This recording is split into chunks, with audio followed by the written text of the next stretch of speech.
pourquoi est-ce que tout couper pendant les vacances et se dire je vais reprendre en septembre est la pire erreur que tu peux faire en tant que freelance, et pourquoi justement ton cerveau il adore cette phrase et il adore justement ce moment, et on va voir aussi pourquoi le marché il fonctionne à l'inverse, et qu'est-ce qu'un été utile au final va changer à ta rentrée comparé à justement juste attendre septembre.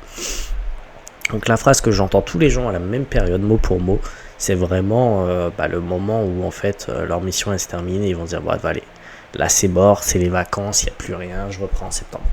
Ça paraît même logique, ça paraît même raisonnable, et c'est pour ça justement que c'est pour moi une des phrases les plus dangereuses. C'est parce que en fait elle va transformer 2 mois creux où tu te dis c'est pas grave, c'est juste 2 mois, j'ai bien travaillé, j'ai profité de mes vacances. En fait tu vas les transformer en 6 mois de perdu, et je vais te montrer pourquoi déjà ton cerveau il adore cette phrase, pourquoi le marché il fonctionne à l'inverse de ce que tu penses, et qu'est-ce que ça change d'avoir un bon été. Donc premièrement, pourquoi est-ce que ton cerveau il adore cette phrase? Parce qu'avant de parler du marché, il faut qu'on parle de toi. Parce que cette phrase en fait elle vient pas de nulle part, elle est fabriquée par 3 mécanismes psychologiques qui travaillent ensemble, et tant que tu comprends pas le pourquoi du comment, en fait tu vas toujours retomber dans le même problème. Le premier, c'est le conditionnement scolaire. Donc tu as passé 20 ans de ta vie sur un calendrier où l'année elle commence en septembre, l'été c'est la pause, et voilà. Et donc du coup la rentrée c'est le moment des nouveaux départs. Et en fait ça c'est tellement gravé en toi que même 15 ans après tes études, tu structures encore ta vie pro dessus. En fait c'est vraiment on t'a gravé dessus, et tu t'es jamais dit en fait peut-être que je vais changer. Non, c'est juste c'est comme ça et pas autrement. Sauf que le marché lui il est pas d'accord avec ça, il a pas signé le même calendrier que toi. Le deuxième, c'est ce que les chercheurs ils appellent l'effet nouveau départ. Ça, tu vas le voir partout, c'est notre cerveau il adore repousser les efforts vers une date symbolique. Ah non mais je reprends en 30 minutes, là je fais ma vidéo à 14h, on va attendre lundi, le premier du mois, la rentrée, le 1er janvier.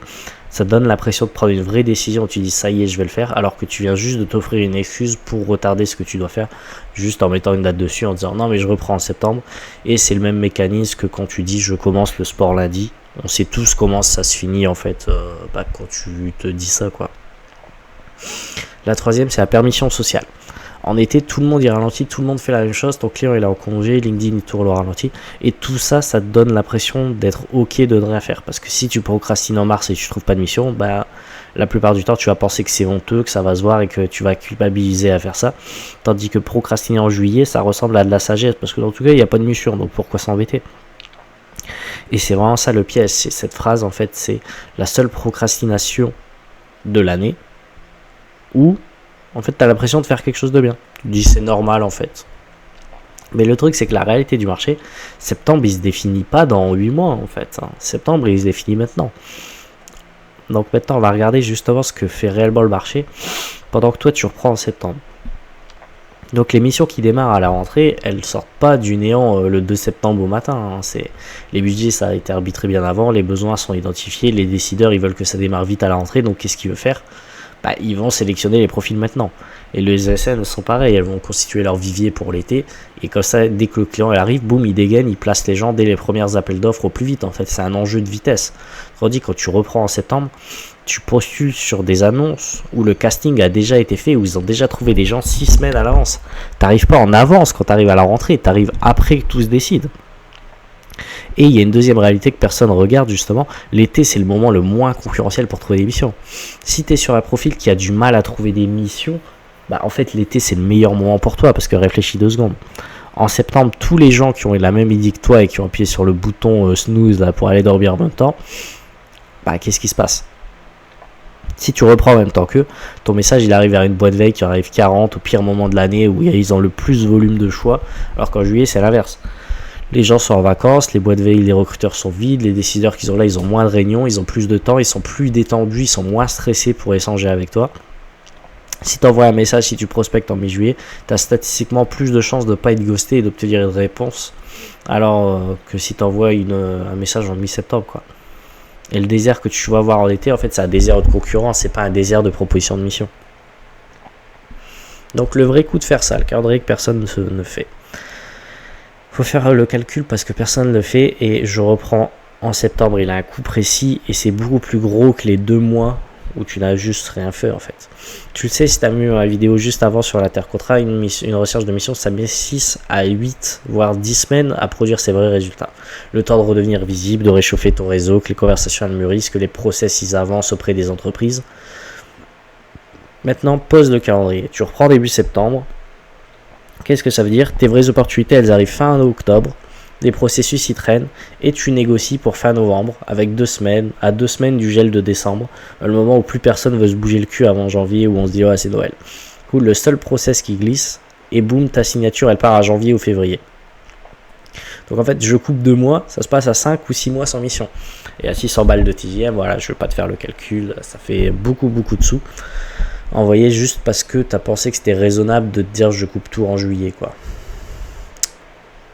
Tandis que celui-là qui va justement semer en juillet-août, et si tu regardes la vidéo maintenant, tu es encore dans les temps, hein. Si tu regardes en juillet-août, bah, il va dérouler ses entretiens début septembre, il va signer fin septembre, il va démarrer en octobre, et il sera bon jusqu'à l'année prochaine. Donc le mécanisme complet, tu peux le voir, c'est sur la vidéo sur l'intercontrat, tu regardes sur ma chaîne, tu vas le trouver. Alors à quoi ça ressemble un tech utile? Alors déjà ce que je te dis, c'est que tu n'es pas obligé de sacrifier tes vacances. C'est-à-dire que tu peux quand même aller à la plage, tu peux aller quand même profiter avec ta famille, tu n'es pas obligé de reprendre une mission pour un moment même. Mais il faut te dire, en fait, ça t'engage à rien. Si tu fais des interviews avec des recruteurs, si tu vas remettre tes profils à jour, tu peux faire ça tranquillement en vacances. Tu peux faire ça en prenant 30 minutes dans ton coin, en faisant ça aux toilettes. Tu vois, t'es pas obligé d'aller négocier toutes tes vacances. Tu peux caler 2-3 heures par semaine, tu vois. Tu as un créneau pour ton réseau, tu renvoies des messages à tes anciens confrères, tu vas voir tes collègues, tu vas faire des prises de nouvelles, tu balances tes dispos, voilà, tu remets à jour tes profils, tu refais bien tout ça.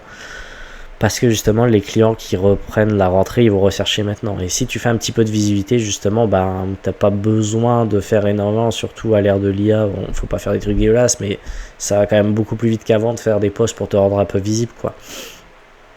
Et tout ça, tu peux le faire voilà, depuis ta terrasse, depuis ton camping, ton transat, ta plage. Et l'objectif, c'est le même que toujours, c'est arriver au septembre avec 3 à 5 conversations tièdes, des gens qui savent ce que tu fais, quand est-ce que tu te libères et pourquoi tu mâches leurs besoins. Et pendant que les autres ils reprennent, toi tu récoltes facilement là-dessus. Donc la vraie question de cet été, c'est celle-là.